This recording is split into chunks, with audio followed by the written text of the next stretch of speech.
Hello and welcome to our channel Self Study. Today we are going to explore one of the fundamental concepts in physics, class 8 chapter number 1 matter. So सबसे पहले हम लोग जानेंगे कि matter क्या होता है. तो डेफिनेशंस होते हैं मैटर का. Anything which occupy space and has mass and can be perceived by our sense is called matter.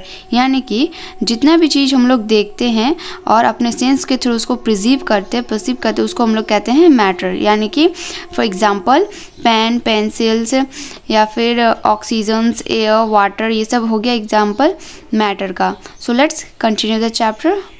In this chapter you will learn. So ये चैप्टर में हम लोग बेसिकली देखेंगे कि मूवमेंट्स ऑफ पार्टिकल्स क्या होता है, 3 स्टेट्स ऑफ मैटर, क्या मैटर का 3 स्टेट कौन सा है, जैसे कि सॉलिड, लिक्विड और गैस. और कुछ डेफिनेशंस देखेंगे, evaporation, sublimation, freezing, condensation, deposition, ये सब का कुछ डेफिनेशंस पढ़ेंगे और ये क्या होता है इसके बारे में भी जानेंगे. Matter. We have read in class 6 that matter is something which occupy space, has mass and can be perceived by our sense. So class 6 में हम लोग ऑलरेडी पढ़ चुके हैं कि मैटर ऐसा सब्सटेंस होता है, ऐसा चीज़ होता है जिसको हम जो ऑक्यूपाई स्पेस ऑक्यूपाई करता है, उसका कुछ मास भी होता है और अपने सेंस के थ्रू हम लोग उसको परसीव कर सकते हैं. जैसे कि एयर एक मैटर का एग्जांपल है, water, iron, hydrogen, oxygen, milk, oil, sugar, salt etcetera, ये सब हो गया मैटर का एग्जांपल्स है. All are metals. Actually matter means all the living and non living things of the earth of the universe. So reality में actually में क्या है, मैटर जितना भी लिविंग या फिर नॉन लिविंग थिंग्स है यूनिवर्स में वो सब मैटर का और अंदर आता है. Next topic is compositions. In the past Indian philosopher consider that matter was made up of 5 तत्वास. सो इंडियन पास्ट में कहा गया है कि इंडियन फिलोसोफर्स मैटर को 5 कैटेगरीज में डिवाइड किया गया है, 5 तत्वस में डिवाइड किया गया है, नेमली जिसका नाम है आकाश, वायु, तेजस यानी कि अग्नि, जल एंड पृथ्वी. सो इंडियन फिलोसोफर्स ने मैटर्स को 5 चीज़ में डिवाइड किया है. सबसे पहले है आकाश, स्काई, वायु, एयर, तेजस, अग्नि, जल, water and Prithvi. Later on, Mahर्षि कंदानंद consider matter to be made up of tiny particles which is called अणु. उसके बाद आया था महर्षि कंदानंद जो मैटर को जिसने कहा कि मैटर एक सबसे छोटा पार्टिकल से बना होता है, उसको हम लोग अणु कहते हैं. Now it is established that matter is composed of tiny particles called molecules. और आज के जनरेशन्स में matter is composed of tiny particles जिसको हम लोग molecules कहते हैं. ये molecules can exist free in nature and it has all the properties of that substance. So molecules क्या होते हैं कि जनरली फ्री नेचर्स होते हैं and it has all the property of the substance, और उसमें हर एक प्रॉपर्टी होता है उस सब्सटेंस का उस मॉलिक्यूल्स के अंदर, और वो जनरली फ्रीली एग्जिस्ट करता है. So next topic is characteristics of molecules. Molecules का क्या कैरेक्टरिस्टिक्स होता है. The molecules of matter have the following characteristics. So कुछ कैरेक्टरिस्टिक्स होता है मॉलिक्यूल्स ऑफ मैटर का, जैसे कि they are very small in size. Molecules बहुत ज़्यादा छोटा होता है साइज में. They have space between them, और मॉलिक्यूल्स के अंदर ही कुछ स्पेस होता है. They are in constant motions as they possess kinetic energy, और मॉलिक्यूल्स हमेशा कॉन्स्टेंट मोशंस में रहता है और वो एक पोजेस काइनेटिक एनर्जी पोजेस करते हैं. दे अट्रैक्ट ईच अदर्स, और वो एक दूसरे के साथ अट्रैक्ट करता है. One molecules attract each other. First topic is molecules are very small in size. So molecules nearly 10 to the power -10 metre उसका साइज होता है, यानी कि बहुत छोटा होता है. It is too small that it can not be seen even with the help of microscopes, और ये इतना छोटा होता है कि हम लोग माइक्रोस्कोप्स के हेल्प से भी उसको नहीं देख सकते हैं. Next is the molecules of matter have space between them. So molecules के अंदर भी कुछ स्पेस होता है. The space between the molecules of matters is called intermolecular space, और जो स्पेस होता है मॉलिक्यूल्स ऑफ मैटर के बीच उसको हम लोग कहते हैं इंटरमॉलिक्यूलर स्पेस है. It is less in solid, और इंटरमॉलिक्यूलर स्पेस सॉलिड में बहुत कम होता है. मीन्स सॉलिड काफ़ी ज़्यादा रिजिड होने की वजह से उसमें इंटरमॉलिक्यूलर स्पेस काफ़ी कम होता है. उसके बाद सबसे ज़्यादा लिक्विड में होता है और उससे भी ज़्यादा गैसेस में होता है, क्योंकि गैस इधर उधर रैंडमली मूव करने की वजह से गैस में काफ़ी ज़्यादा स्पेस होता है. In other words molecules are more closely packed in solids. और दूसरे वर्ड्स में कहा जाए तो सॉलिड में मॉलिक्यूल्स काफ़ी ज़्यादा पैक्ड होता है, लिक्विड में थोड़ा कम पैक्ड होता है और गैसेस में बहुत कम ही इम्पैक्ट होता है। Third is molecules are in constant motions. Molecules हमेशा एक कॉन्स्टेंट मोशंस में रहता है। The molecules of matter are not at rest but they are constantly motions. So molecules of matter कभी भी रेस्ट में नहीं होता है, वो हमेशा मोशंस में रहता है, हमेशा मूव करते रहता है। In solid the molecules vibrate about their mean positions without living their positions. So solid state में क्या होता है कि मॉलिक्यूल्स हमेशा वाइब्रेट करते रहता है अपना ही मीन पोजिशंस में, लेकिन विदाउट लिविंग देयर पोजिशंस, बिना अपना पोजिशंस को लीव किए।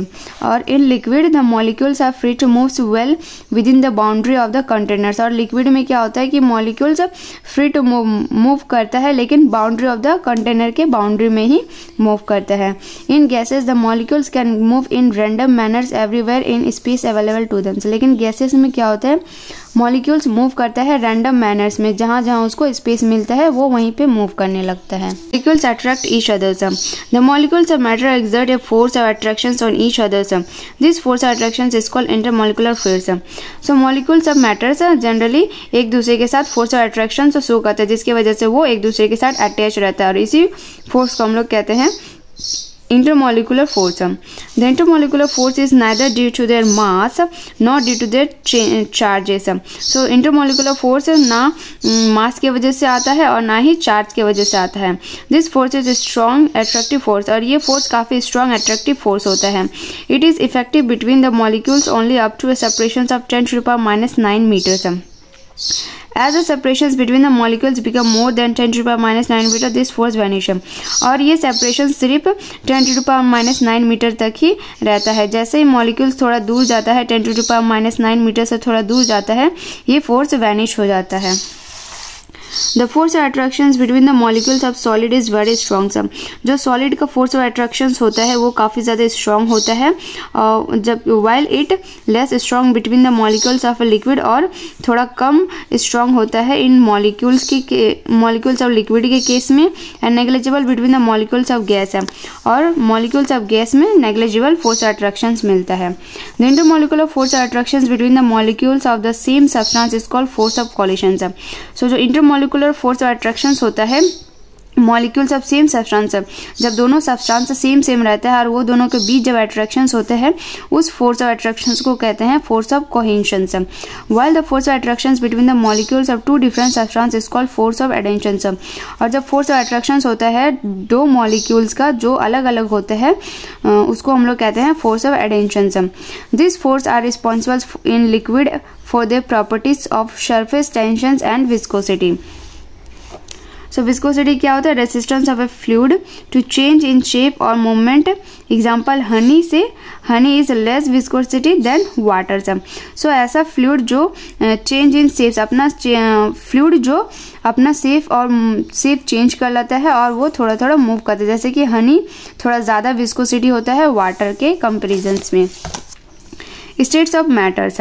There are 3 physical states of matter. So in class 8 से हमको 3 physical states of matter के बारे में स्टडी करना है। सबसे पहला होता है सॉलिड, दूसरा होता है लिक्विड, उसके बाद होता है गैस। फॉर एग्जाम्पल स्टील क्या है, एक सॉलिड है, ऑयल इज ए लिक्विड है, और एयर एक गैसेस के स्टेट में आता है। The states of substance can be change by changing its physical conditions and such as temperature. So जो स्टेट्स ऑफ सब्सटेंस है उसको भी हम लोग चेंज कर सकते हैं bye changing its physical conditions. अगर हम उसका फिजिकल कंडीशंस को चेंज कर देंगे, जैसे कि टेम्परेचर चेंज करने पर हम उसका स्टेट को चेंज कर सकते हैं। Water can exist in all the 3 state. Water जो ऐसा सब्सटेंस है जो कि ऑल 3 स्टेट्स में एग्जिस्ट करता है, जैसे कि आइस अगर है तो वो सॉलिड स्टेट में आ गया, वाटर है तो लिक्विड स्टेट में, और स्टीम है तो गैसेस स्टेट में आ जाता है। So solid are rigid. Solid generally rigid होता है। They have a definite shape, और सॉलिड का एक डेफिनेट शेप होता है, वॉल्यूम होता है, एंड ए डेफिनेट शेप, और उसका एक डेफिनेट शेप भी होता है। लिक्विड नॉट रिजिड होता है। They have a definite volume, लेकिन उसका एक डेफिनेट वॉल्यूम होता है बट कोई डेफिनेट शेप नहीं होता है। They take the shape of the vessels in which they are placed, वो जनरली उसी चीज का शेप ले लेता है लिक्विड जिसमें लिक्विड को रखा जाता है। Gases are also not rigid, gases भी जनरली रिजिड नहीं होता है। They have neither a definite volume nor a definite shapes, और गैसेस का ना कोई डेफिनेट वॉल्यूम होता है और ना कोई डेफिनेट शेप होता है। They take the volumes and shape of the container, और वो जनरली उस कंटेनर का शेप और वॉल्यूम्स ऑक्युपाई कर लेता है। The property which decide the states of substance solid liquid और गैस, जैसे कि इंटरमॉलिक्यूलर स्पेस, जो प्रॉपर्टी डिसाइड करता है कि स्टेट्स ऑफ सब्सटेंस ये सॉलिड है या लिक्विड है या फिर गैस। जैसे फर्स्ट होता है इंटरमॉलिक्यूलर स्पेस से हम लोग पता लगा सकते हैं। First attractions between the molecules, और दूसरा है kinetic states of molecules due to their motions. सबसे पहले है solid state. When intermolecular force is very strong and kinetic energy is very small, the intermolecular space is reduced and matter exists as a solid. So इस solid state को हम लोग कैसे जानेंगे? जब उसका intermolecular force काफी strong होगा और kinetic energy बहुत कम होगा, and the intermolecular space is reduced, थोड़ा कम intermolecular space थोड़ा reduce होगा and matter exist, और उसी matter को हम लोग solid state कहते हैं। Next is liquid. जब लिक्विड के केस में क्या होता है कि intermolecular force between the constituent molecules is not much stronger and kinetic energy is sufficient for the molecules to move and to and fro. So intermolecular force जो between the constituent molecules में ज़्यादा strong नहीं होता है और kinetic energy भी sufficient होता है ताकि वो मूव कर सके टू एंड फ्रो मोशंस में। The intermolecular space is increase and matter exist as a liquid, और इसमें क्या होता है कि इंटरमॉलिक्यूलर स्पेस जनरली इंक्रीज होता है और मैटर हमेशा एग्जिस्ट करता है लिक्विड स्टेट में। Next is gases. When intermolecular force is negligible, जब इंटरमॉलिक्यूलर फोर्स थोड़ा नेग्लिजिबल होता है और काइनेटिक एनर्जी बहुत ज़्यादा हाई होता है, तब उस मैटर को एग्जिस्ट करता है गैसेस स्टेट में। Next topic is molecular models of solid. Each solid is made up of very tiny particles called molecules.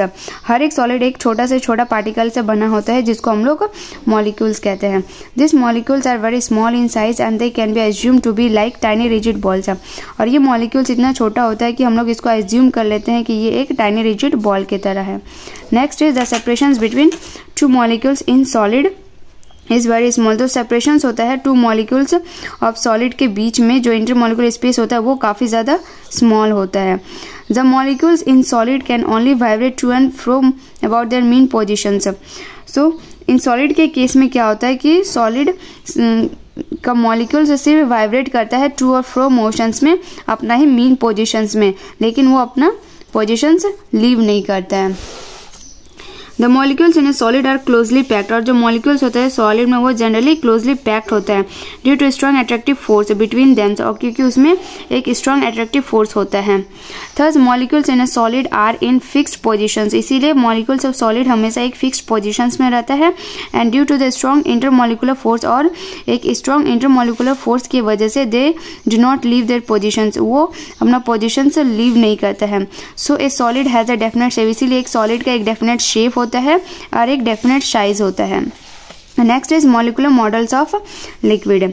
Each liquid is made up of very tiny particles called molecules. हर एक liquid एक छोटा से छोटा particle से बना होता है जिसको हम लोग मॉलिक्यूल्स कहते हैं। This molecules are very small in size, और ये मॉलिक्यूल्स काफ़ी छोटा होता है साइज में। And they are not in a rigid arrangement, और ये एक रिजिड अरेंजमेंट में नहीं होता है। The intermolecular space in liquids is more than that in solid. जो इंटरमॉलिक्यूलर स्पेस होता है लिक्विड में वो सॉलिड के कंपेरिजन में बहुत ज़्यादा होता है। The liquid molecules can move about freely with in the boundary of the vessels in which the liquid is kept. जो इंटरमॉलिक्यूल्स होता है वो फ्रीली मूव करता है जिसमें जहाँ पे उस लिक्विड को रखा जाता है उसी के बाउंड्री के अंदर ही वो मूव करता है। The molecules in a liquid are less closely packed and their positions are not fixed as they are free to move within the boundary of the vessels. So molecules of liquid क्या होता है कि generally closely packed नहीं होता है and their positions भी fixed नहीं होता है क्योंकि वो boundary of the vessels में move करते रहते हैं। This is because the intermolecular force in liquid are weak in comparison to the solid. So solid के comparisons में liquid का इंटरमोलिकुलर फोर्स काफ़ी ज़्यादा हाई होता है और काफ़ी ज़्यादा वीक होता है। Thus the liquid molecules can slide over one another due to which a liquid can flow. इसीलिए लिक्विड मॉलिक्यूल्स एक दूसरे के ऊपर स्लाइड करते रहता है और इसी की वजह से लिक्विड फ्लो कर सकते हैं. The intermolecular force although are weak, intermolecular force weak होने की वजह से are sufficient to keep the molecules with in the boundary of the vessels. वो सफिशिएंट होता है कि वो एक बाउंड्री ऑफ द वेसल्स के अंदर ही रह सके. So liquid do not have a definite shape, इसीलिए लिक्विड का कोई डेफिनेट शेप नहीं होता है, but they have definite volume, लेकिन उसका एक डेफिनेट वॉल्यूम होता है. Next is molecular models of gases. Like solid and liquid gases are made up of very tiny particles called molecules. Solid और लिक्विड के साथ साथ गैसेस भी एक बहुत छोटा पार्टिकल से बना होता है जिसको हम लोग मॉलिक्यूल्स कहते हैं. This molecules are very small in size, और ये मॉलिक्यूल्स काफ़ी छोटा होता है साइज में. And they can be assume to be like a non rigid ball, और उसको हम लोग एज्यूम कर लेते हैं कि वो एक नॉन रिजिड बॉल के तरह होता है वो molecules. The separations between the molecules is quite large as compared to that in liquid and solid. जो separations होता है molecules में वो थोड़ा सा quite large, ज़्यादा large होता है comparisons liquid और solid के comparisons में. gases का intermolecular space या फिर separations काफ़ी large होता है. The molecules in a gas can move about freely in the space available to them. और जो molecules gas का जो molecules होता है वो freely मूव करता है जहाँ जहाँ उसको स्पेस दिखाई देता है, स्पेस मिलता है. The molecules in a gas are wide apart and their positions are not fixed because the intermolecular force in them are very weak. So the molecules of gas are wide apart, थोड़ा थोड़ा दूर रहता है, and और उसका जो positions होता है कोई फिक्स्ड पोजीशंस नहीं होता क्योंकि उसका इंटरमोलिकुलर फोर्स काफ़ी वीक होता है. यहाँ पे दिया हुआ है गैस का अरेंजमेंट, ये काफ़ी दूर दूर तक रखा हुआ है, काफ़ी दूर दूर जहाँ जहाँ उसको स्पेस मिला है वो वहीं पे चल जाता है गैसेस का मॉलिक्यूल्स है. Thus the gases molecules are quite free to move here and there in the space available to them because of their weak intermolecular force. So weak intermolecular force की वजह से gases molecule generally freely move करता है जहाँ जहाँ उसको space मिलता है. This is why the gas have neither a definite shape not definite volumes. इसी की वजह से गैस का ना कोई डेफिनेट शेप है ना कोई डेफिनेट वॉल्यूम्स है. Distinction between solid liquid and gas, ये काफ़ी इंपॉर्टेंट टेबल है जो कि आप खुद से कर सकते हैं.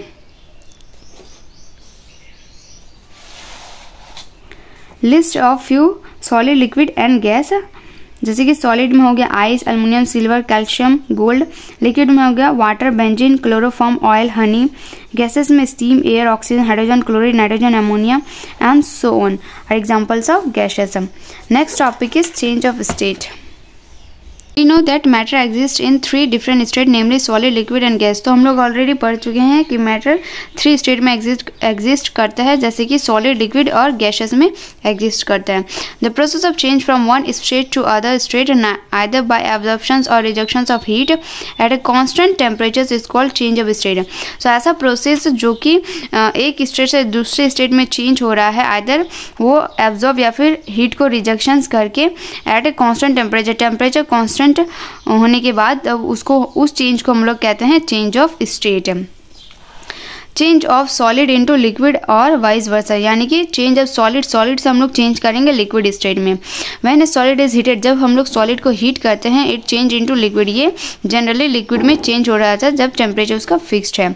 This process is called melting या फिर फ्यूजन, और इसी प्रोसेस को हम लोग मेल्टिंग या फिर फ्यूजन कहते हैं.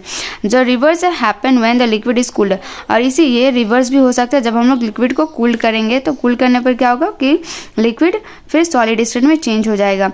The liquid freeze into solid at the same fixed temperature, तो क्या होगा लिक्विड फिर से सॉलिड में कन्वर्ट हो जाएगा फिक्स टेम्परेचर में, और इस प्रोसेस को हम लोग कहते हैं फ्रीजिंग से. Change of liquid into gases और वाइस वर्सा, जब हम लोग लिक्विड को चेंज करते हैं गैसेस में, जब when liquid is heated it change into its vapour और gases at a fix temperature. जब लिक्विड को हम लोग हीट करते हैं तो वो जनरली वेपर या फिर गैसेस में चेंज हो जाता है एट अ फिक्स टेम्परेचर में, और इसी प्रोसेस को हम लोग कहते हैं बॉइलिंग या फिर वेपोराइजेशन से. तो इसका रिवर्स भी होता है जब हम वेपर को कूल करते हैं. So when the vapor is condensed into liquid at a same fix temperature से, जब वेपर कूल्ड होता है और कंडेंस बनता है, जब वेपर कूल्ड होता है इनटू लिक्विड से जब वेपर कूल्ड होता है eight the same fix temperature, तो उसको उस प्रोसेस को हम लोग कहते हैं कंडेंसेशन। में कंडेंसेशन ऐसा प्रोसेस है जहाँ पे वेपर कन्वर्ट होता है, कूल होकर लिक्विड में कन्वर्ट हो जाता है। Change of solid into gases और वाइस वर्सा, जब सॉलिड गैसेस में चेंज होता है। In some cases solid like camphor और iodines on heatings a solid directly change into its vapour और गैसेस स्टेट। कुछ केसेस में जैसे कि सॉलिड कैम्फर और आयोडीन्स डायरेक्टली वो वेपर स्टेट या फिर गैसेस स्टेट में चेंज हो जाता है without changing into liquid state. बिना लिक्विड स्टेट में चेंज हुए ही वो डायरेक्ट वेपर स्टेट में चेंज हो जाता है। उस प्रोसेस को हम लोग कहते हैं सब्लिमेशन से। इन द रिवर्स प्रोसेस, और इसका रिवर्स प्रोसेस भी होता है जब गैस डायरेक्टली ठंडा होने, कूल्ड होने पर वो डायरेक्टली सॉलिड स्टेट में आ जाता है। उस प्रोसेस को हम लोग कहते हैं डिपोजिशन से। It may be noted that the change of state of a substance occur at a fixed temperatures and during the process the quantity of heat given to the substance does not cause a change in its temperature. So ये हम लोग देख सकते हैं कि जब change of state of a substance होता है at a fixed temperature में और during the process और इस process के दौरान the quality of heat given or to taken from the substance does not cause, जो हम लोग quality of heat या फिर जो हम लोग क्वालिटी ऑफ हीट देते हैं या फिर उससे टेक आउट करते हैं उस सब्सटेंस से, उसके वजह से कोई चेंजेस नहीं आता है टेम्परेचर्स पे। Does not cause a change in its temperature, temperatures पे कोई चेंजेस नहीं आता है। This heat is called latent heat, और इसी हीट को हम लोग कहते हैं लेटेंट हीट या फिर hidden heat, because it is not manifested by any change in temperatures. Next is melting. Melting क्या होता है? जनरली जब हम लोग सॉलिड को लिक्विड स्टेट में कन्वर्ट करते हैं हीट देकर, तो वो मेल्टिंग कहलाता है। The temperatures eight which is solid change into liquid without further increase in temperature is called melting point of the solid. और ऐसा टेम्परेचर जहाँ पे सॉलिड चेंज होता है डायरेक्टली लिक्विड में without further increase in temperature, बिना उसका temperature increase किए, उसको हम लोग कहते हैं मेल्टिंग पॉइंट ऑफ सॉलिड। जैसे कि आइस 0 डिग्री सेल्सियस में मेल्ट हो जाता है वाटर से, and water at 0 degree Celsius by the absorption of heat. जब आइस हीट को एब्जॉर्ब करता है तो वो मेल्ट होके 0 डिग्री सेल्सियस में वाटर बन जाता है। Next is freezing. The change from liquid state to solid state on cooling at a fixed temperature by rejecting heat is called freezing.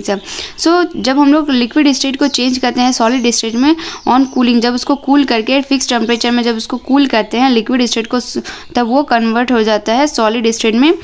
और उसमें क्या होता है कि heat generally reject होता है, उसको हम लोग कहते हैं freezing. The temperature at which a liquid change into solid without further decrease in temperature is called freezing point of the liquid.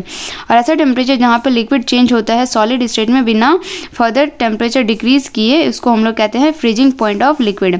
जैसे कि वाटर 0 डिग्री सेल्सियस में वो लिक्विड में है, फ्रीज टू फॉर्म आइस, और वो फ्रीज होकर ice बन जाता है 0 डिग्री सेल्सियस में बाय रिजेक्टिंग हीट को रिजेक्ट करके। Note, the process of melting and freezing can also be demonstrated with powdered naphthalene और सॉलिड आइस। जो प्रोसेस ऑफ मेल्टिंग और फ्रीजिंग होता है उसको हम लोग नैफ्थलीन या फिर सॉलिड आइस से भी डेमोन्स्ट्रेट कर सकते हैं। For a substance the melting point and freezing point are the sames, और ऐसा सब्सटेंस के लिए, ऐसा सब्सटेंस जिसका मेल्टिंग और फ्रीजिंग पॉइंट सेम रहते हैं। For example melting point of wax is 55 degree Celsius and freezing point of melted wax is also 55 degree Celsius. So ऐसा सब्सटेंस जिसका मेल्टिंग पॉइंट और फ्रीजिंग पॉइंट सेम होता है वो होता है मेल्टिंग पॉइंट ऑफ वैक्स, जिसका 55 डिग्री सेल्सियस होता है, और उसका freezing point of melted wax का भी 55 डिग्री सेल्सियस होता है। The melting point and the heat absorbed for change of state from solid to liquid from some solid are given in the table. जैसे कि आइस का 0 degree Celsius heat absorb 336 × 10³ joule per kg, wax naphthalene copper. इन table थोड़ा important है, आप एक बार देख सकते हैं। Next topic is explanations of melting by molecular models. In a solid the molecules are closely packed. Solid के केस में क्या होता है कि मॉलिक्यूल जनरली क्लोजली पैक्ड होता है और इसमें लेस इंटरमॉलिक्यूलर स्पेस होता है। द मॉलिक्यूल्स, इसीलिए मॉलिक्यूल सिर्फ वाइब्रेट कर सकता है अपना ही मीन पोजीशंस में।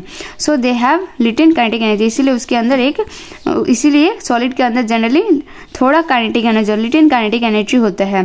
They have strong molecular force attractions, और सॉलिड के केस में उसका स्ट्रॉन्ग मॉलिक्यूलर फोर्स अट्रैक्शन होता है amongst on them. On heat in a solid, जब हम लोग सॉलिड को हीट करते हैं तो काइनेटिक एनर्जी क्या होता है, इंक्रीज हो जाता है, due to which they begin to vibrate more violent, जिसके वजह से क्या होता है कि वो थोड़ा ज़्यादा वाइब्रेट करने लगता है, वायलेंटली वाइब्रेट करने लगता है।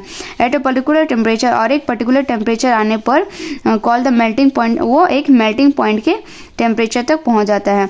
The molecules acquire sufficient kinetic energy to, और मॉलिक्यूल्स एक सफिशिएंट काइनेटिक एनर्जी एक्वायर करता है to become far separated from each other, ताकि वो एक दूसरे से सेपरेट हो सके। By overcoming the force attractions between them, और एक फोर्स अट्रैक्शन से वो ओवरकम हो सके। They become free to move with in the substance, और वो फ्रीली मूव कर सके एक अपना सब्सटेंस से। The state of substance become liquid, और उसके बाद सॉलिड जनरली लिक्विड में कन्वर्ट होने लगता है। इन दिस स्टेट, इस स्टेट में क्या होता है कि the heat energy absorb by the substance, heat energy जब एब्जॉर्ब होता है सब्सटेंस पर does not change the temperature of the substance, substance का टेम्परेचर कभी उस टाइम चेंज नहीं होता है, बट इज यूटिलाइज, लेकिन उस टेम्परेचर को वो यूटिलाइज कर लेता है in doing work against the force of attraction, और वो उस टेम्परेचर को यूटिलाइज करता है उस पर चेंज करने के लिए, डूइंग वर्क करता है फोर्स अट्रैक्शंस को खत्म करने के लिए।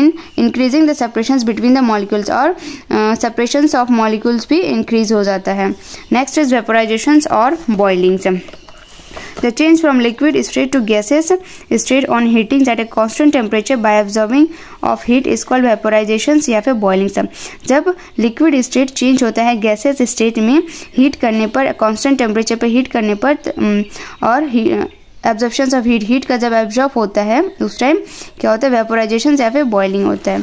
सो temperature at which a liquid change into vapour without further increase in temperature is called boiling point या फिर बॉइलिंग पॉइंट है तो liquid.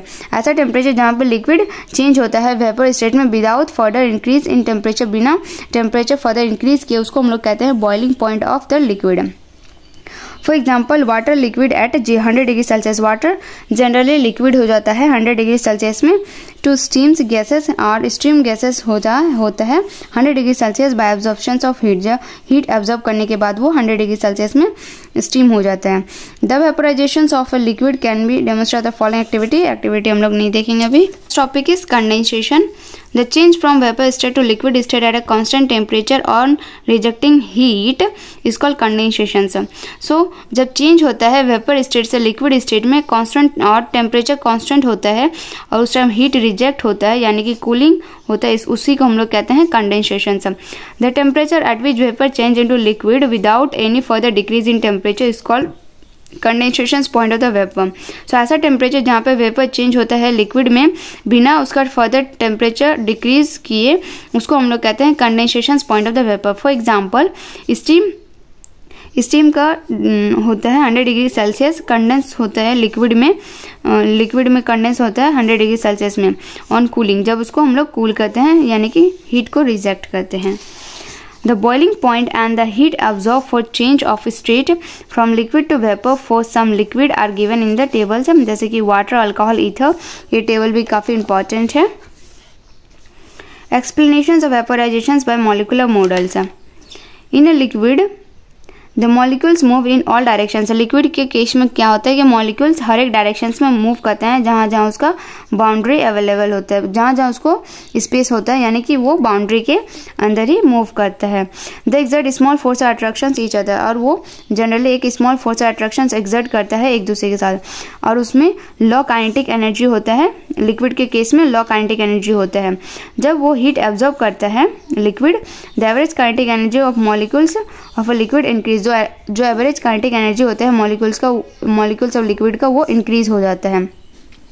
At a particular temperature, और एक पर्टिकुलर टेम्परेचर पर boiling point the molecules acquire sufficient kinetic energy, और एक particular temperature आने पर जो मॉलिक्यूल्स एक सफिशिएंट काइनेटिक एनर्जी एक्वायर कर लेता है to overcome the force attractions between themselves and they become free to leave the liquid surface, ताकि वो एक force attractions के से overcome आ सके और molecules freely move कर सके। This is called vaporization, और इसी प्रोसेस को हम लोग vaporization कहते हैं। Thus a liquid change into vapor at a particular temperature, और इसी के थ्रू लिक्विड चेंज होता है वेपर में at a particular temperature by the absorption of heat absorb करके लिक्विड चेंज हो जाता है वेपर स्टेट में। The heat energy absorb does not change the kinetic energy of the molecule. जो heat energy absorb होता है वो काइनेटिक एनर्जी ऑफ मॉलिक्यूल्स को चेंज नहीं करता, लेकिन वो यूटिलाइज कर लेता है ताकि वो फोर्स ऑफ अट्रैक्शन से बाहर आ सके। And in increase and the separations between the molecules in increasing their potential energy. उस एनर्जी को यूज़ कर लेता है ताकि वो फोर्स ऑफ अट्रैक्शन से बाहर आ सके, और इसी की वजह से लिक्विड चेंज हो जाता है वेपर स्टेट में। Next topic is evaporations. Evaporation is another process by which a liquid change into vapor. Evaporation एक another process है जहाँ पर liquid change होता है vapor state में। The change of state from liquid to vapor at all temperature. Generally इसके case में क्या होता है कि evaporation हर एक टेम्परेचर में हो जाता है from the surface of the liquid, और ये generally evaporation surface of the liquid में ही होता है। इसी को हम लोग कहते हैं evaporation से। It is noted that evaporation take place at all temperatures. तो हम लोग ये जानते हैं कि इवापोरेशन हर एक टेम्परेचर्स में हो जाता है, हर एक टेम्परेचर्स में होता है। Evaporation is a slow and gradual process. Evaporation generally slow होता है और ग्रेजुअल प्रोसेस होता है। Evaporation take place only at a surface of the liquid. Evaporation generally surface of the liquid में ही टेक प्लेस करता है। Evaporation has cooling effect but vaporization does not produce cooling से। सो इवापोरेशन में cooling effect produce करते हैं और vaporisation के केस में कूलिंग इफेक्ट प्रोड्यूस नहीं करता है।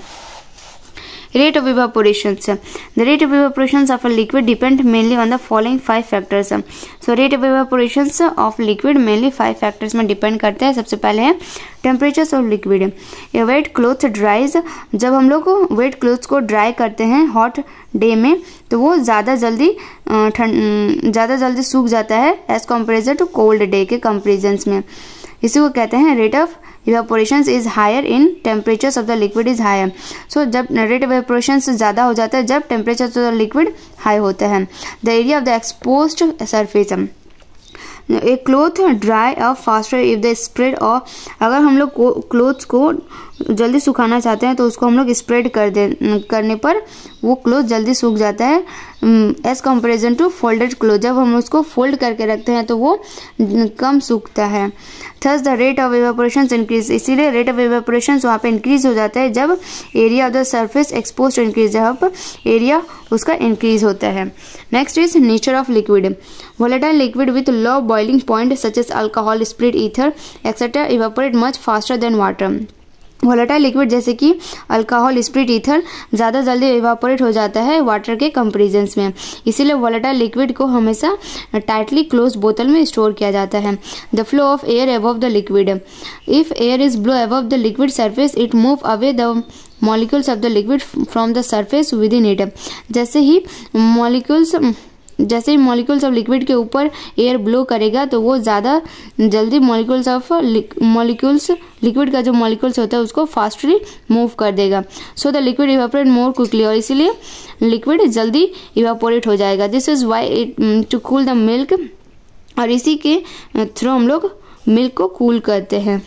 द प्रेजेंस ऑफ मॉइस्चर्स और ह्यूमिडिटी। इन ड्राई एयर्स में evaporation is faster than humid air. Evaporation ज़्यादा फास्टर होता है ड्राई एयर में as comparison to humid air के कंपेरिजन में। इसीलिए वेट क्लॉथ जल्दी सूख जाता है समर डे में as comparison to rainy season के कंपेरिजन में, क्योंकि उसमें रेनी सीजन में मॉइस्चर मिक्स होता है इन्वायरमेंट में। Next is explanations of इवेपोरेशंस bye the molecular models. In liquid the molecules are in motions with in its boundary. Liquid के case में क्या होता है, मॉलिक्यूल्स हमेशा मोशंस में रहता है विद इन द बाउंड्री के अंदर ही। दे कोलाइड विद ईच अदर, और वो एक दूसरे के साथ कोलाइड करते हैं। ड्यूरिंग द कोलिजन्स, और उस कोलिजन्स के दौरान सब molecules below the surface of the liquid acquire sufficient below the surface, और वो उस कोलिजन्स के दौरान से सब मॉलिक्यूल्स जो सरफेस के बिलो होता है, नीचे होता है of liquid, acquire sufficient kinetic energy to overcome the force of attractions of other molecules and their intermolecular space increase. So generally इस केस में क्या होता है कि जो लिक्विड होता है सरफेस से जो लिक्विड बिलो होता है वो एक सफिशिएंट काइनेटिक एनर्जी एक्वायर करता है ताकि वो फोर्स ऑफ अट्रैक्शन से ओवरकम हो सके। Such molecules move to the surface of the liquid, और जो liquid surface of the liquid से बिलो था वो मॉलिक्यूल्स फिर सरफेस ऑफ द लिक्विड में आ जाता है and they absorbs heat from the surroundings as so as to escape out in atmosphere. और फिर वो मॉलिक्यूल्स सराउंडिंग से हीट एब्जॉर्ब करता है ताकि वो एटमॉस्फेयर में एस्केप हो सके with the atmospheric air molecules. This process is called evaporation, और इसी प्रोसेस को हम लोग इवापोरेशन कहते हैं। Evaporation produce coolings. Evaporation generally cooling effect produce करता है। जैसे हम लोग लिटिल अल्कोहल, थोड़ा सा अल्कोहल अपना हाथ में लेते हैं तो हाथ में थोड़ा सा cooling effect, cooling sensations produce होता है। उसी तरह जब हम लोग अल्कोहल को एक कॉटन में स्प्रिट करते हैं तो और उस कॉटन को थर्मामीटर में रखते हैं तो वो थर्मामीटर का रीडिंग फॉल हो जाता है। This show that cooling is produce when a liquid evaporate. ये प्रूव करता है कि कूलिंग प्रोड्यूस करता है जब एक लिक्विड इवापोरेट होता है। The reasons for cooling in evaporations is that when a liquid change into vapor it require heat। और ये reasons क्या है कि cooling क्यों प्रोड्यूस करता है?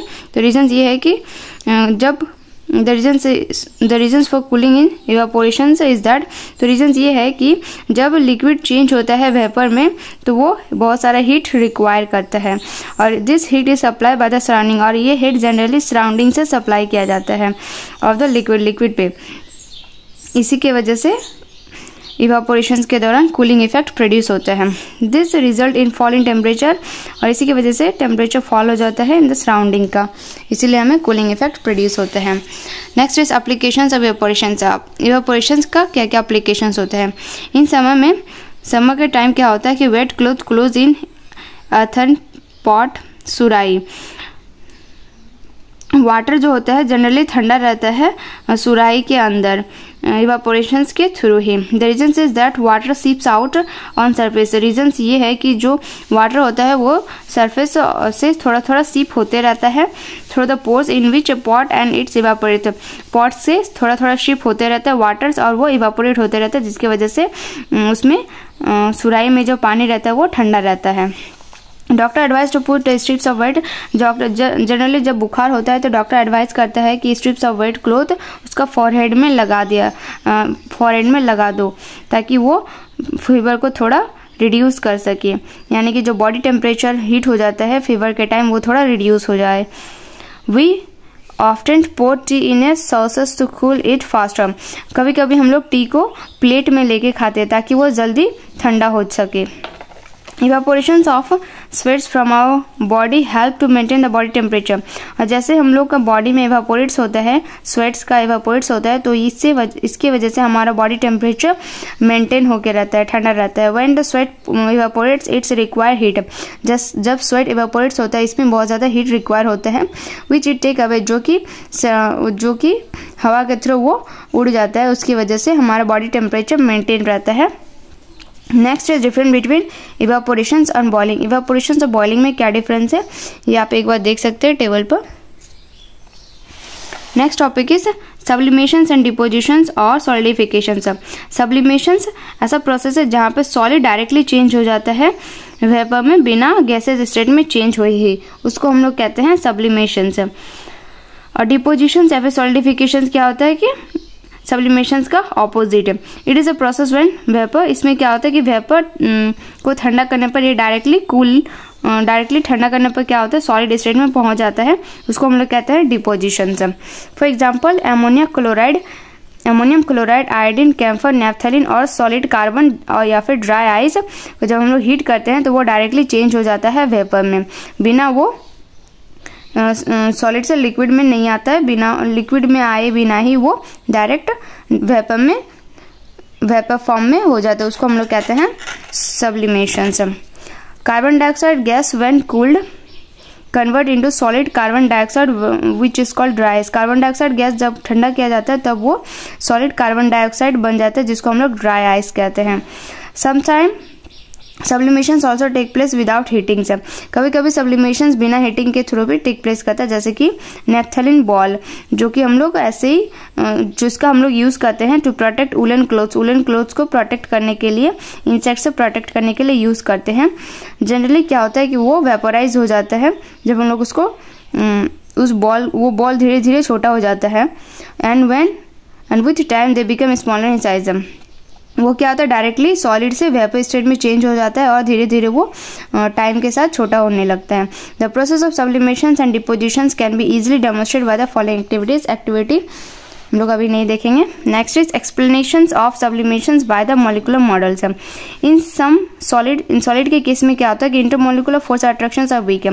इंटरमोलिकुलर फोर्स क्या होता है, काफ़ी ज़्यादा वीक होता है इन सच सॉलिड। और इन ऐसा सॉलिड में ऑन हीटिंग, जब हम लोग उसको हीट करते हैं, the molecules acquire sufficient kinetic energy to overcome the force of attractions.